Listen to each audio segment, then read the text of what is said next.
নমস্কার বন্ধুরা, আমার এই ছোট্ট চ্যানেলে আপনাদের সবাইকে স্বাগতম। আমি আজকে আপনাদের বানিয়ে দেখাবো খোলা জালি পিঠা বা খোলাজা পিঠা। আর এই খোলা জালি পিঠা বানানোর জন্য আমাকে অনুরোধ করেছিলেন আমার ফেসবুকের খুব একটা ভালো বন্ধু। তো তিনি আমাকে কমেন্ট করে বলেছিলেন, দিদি ভাই খোলা জালির পিঠাটা অবশ্যই আমাকে বানিয়ে দেখাবেন। তো সেই বন্ধুর অনুরোধে আমি আজকে আপনাদের বানিয়ে দেখাবো খোলা জালি পিঠা। খোলা জালি পিঠা বানাবার জন্য সবার আগে লাগবে আমাদের আতপ চালের গুঁড়ো। এখানে আমি 1 বাটি আতপ চালের গুঁড়ো নিয়ে নিলাম। তার মধ্যে দিয়ে দিচ্ছি স্বাদ মতো নুন। তারপর এই চালের গুঁড়োর মধ্যে হালকা কুসুম গরম জল দিয়ে খুব সুন্দর একটা ব্যাটার তৈরি করে নিতে হবে। তবে বন্ধুরা, জলটা কিন্তু আগেই খুব একটা বেশি দেবেন না, অল্প অল্প করে জল দেবেন আর এরকম করে মাখিয়ে নেবেন। দেখুন, অল্প অল্প করে জল দিয়ে খুব সুন্দর একটা ব্যাটার কিন্তু আমি তৈরি করে নিয়েছি। তবে বন্ধুরা, এই ব্যাটারটা কিন্তু খুব একটা বেশি পাতলাও হবে না, আবার ঘনও হবে না। ঠিক এরকম একটা ব্যাটার আমাদের তৈরি করে নিতে হবে। দেখুন, এটা কিন্তু হয়ে গেছে। এখন একটা ঢাকা দিয়ে 10 থেকে 15 মিনিটের জন্য আমি রেখে দেব। তো 15 মিনিট পর আমি উপর থেকে ঢাকাটা তুলে নিলাম। তুলে নিয়ে এই ব্যাটারটা আমি একটা মিক্সিং জারে দিয়ে দেব। মিক্সিতে দিয়ে একটু ঘুরিয়ে নেব। মিক্সিতে দিয়ে আমি এই জন্য ঘুরিয়ে নেব বন্ধুরা, অনেক সময় দেখা যায় এই চালের গুঁড়োর মধ্যে অনেকটা দানা দানা ভাব থাকে, মানে এই চালের গুঁড়ো কিন্তু মিহি থাকে না, তার জন্য পিঠা বানালে পিঠাগুলো কিন্তু ভালো হয় না। সেই জন্যই আমি এই ব্যাটারটা একটা মিক্সিতে দিয়ে খুব ভালো করে বেটে নেব। দেখুন, মিক্সিতে কিন্তু খুব ভালো করে একদম মিহি করে বেটে নিয়েছি। এখন এই বাটিটা আমি একপাশে রেখে দেব। এখন একটা বাটিতে ভেঙে নেব একটা ডিম। তারপর একটা চামচ দিয়ে এই ডিমটা খুব ভালো করে ফেটিয়ে নেব। দেখুন, ডিমটা কিন্তু খুব ভালো করে ফেটিয়ে নিয়েছি। এখন এই ডিমের মিশ্রণটা আমি ওই যে চালের গুঁড়োর ব্যাটার করে রেখেছি তার মধ্যে দিয়ে দিলাম। তারপর ডিমের সঙ্গে এই ব্যাটারটা খুব ভালো করে মিশিয়ে নিতে হবে। দেখুন, সব কিছু দিয়ে কিন্তু আমি খুব ভালো করে ফেটিয়ে নিয়েছি।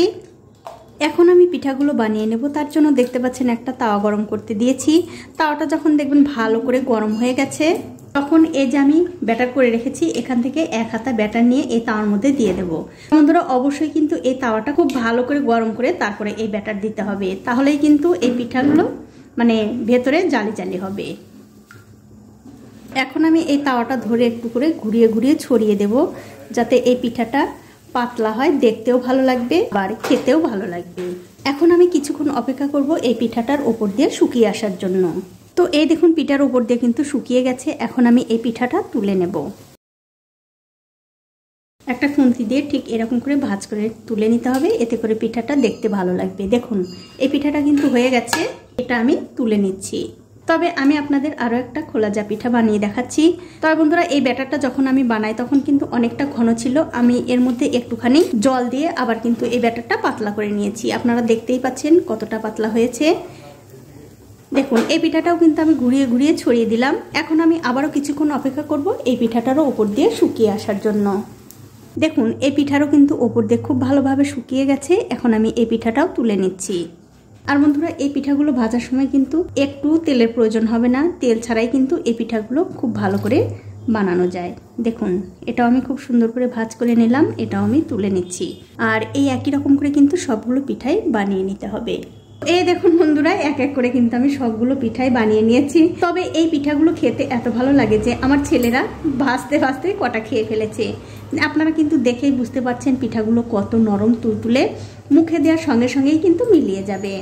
এখন আমি আপনাদের একটা ছিঁড়েও দেখাচ্ছি কতটা সুন্দর হয়েছে। দেখুন, এই পিঠাগুলো কিন্তু আপনারা চিকেন কষা, মাটন কষা, আবার যে কোনো ডাল তরকারির সঙ্গেই খেতে পারবেন, খেতে দুর্দান্ত হয়। আবার এই শীতের মৌসুমে এই খেজুরের ঝোলা গুড় দিয়ে খেতেও কিন্তু দুর্দান্ত হয়। তো বন্ধুরা, আমার আজকের এই খোলা জালির পিঠার রেসিপিটা আপনাদের কেমন লেগেছে?